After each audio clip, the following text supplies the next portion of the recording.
The Isle of Dogs is an area in East London, and in it lies the district of Millwall, so named for the long row of windmills that operated there in the 18th century. It was here in 1737 that a 26-year-old Samuel Wood lived and worked as an employee at one of the mills. On August 15th of that year, Wood was carrying a sack of corn to place in the mill's hopper, when a rope he had attached to his wrist became caught in the cogs of the mill, carrying him up through a large wheel and severing his right arm. He managed to make it down the ladder to the lower floor of the mill. Wood's brother, who also worked at the mill, was there, and when he saw Samuel, he immediately ran to a nearby house to seek help. Before Samuel's brother and the home's inhabitant could even make it out of the house and back to the mill, they saw that Samuel had actually walked himself to within 10 yards of the house, where, to quote an account of the accident, being quite spent by the great effusions of blood, he fainted away and lay on the ground.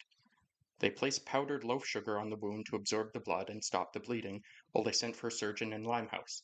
Samuel was laid down on a pile of cornmeal to rest.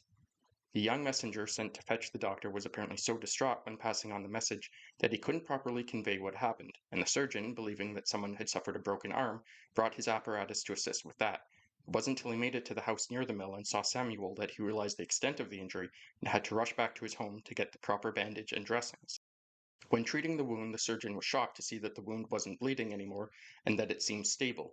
It was noted there was not the least appearance of any nor any effusions of blood, for having first brought the fleshy parts of the wound as near together as he could by means of a needle and ligature, he dosed him up with a warm digestive and applied a proper bandage. Amazingly, Wood stated that he felt no pain immediately after the accident and only felt a tingling at the wound site. He didn't even realize his arm had been detached until he looked up and saw it hanging in the wooden cog. He was taken to St. Thomas's Hospital, where he was treated by a Dr. Fern. He found that Wood's subclavian artery, an artery of the upper body which had been severed and should have resulted in Wood bleeding to death, had by extreme luck been closed off, stating, "But what is very surprising is that the subclavian artery, which could never be got at to be secured by art, should not bleed at all after the first dressing, the artery being separated so happily that when the parts of it were contracted, the fleshy parts pressed against the mouth of it, and prevented any effusion of blood." It was not the nature of the injury that made Wood's case so surprising. Industrial accidents resulting in amputation were unfortunately common. It was the extent and severity of the injury and the fact that he survived it. It was not just Wood's arm that was torn off, but much of his shoulder and a portion of the musculature of his upper torso. It would have been very difficult and dangerous to treat today, let alone in the 1700s. Dr. Fern remarked, "This case is very singular, and so remarkable that no history can furnish us with any instance similar to it." A write-up of the accident and Wood's survival was published in a medical journal, and Wood, along with his arm, which had been preserved in spirits, were presented at a meeting of the medical society. After 2 months, Samuel Wood was fully healed, and news of his survival spread. He became something of a local celebrity, with sketches in wood engravings of him being sold in pubs and shops.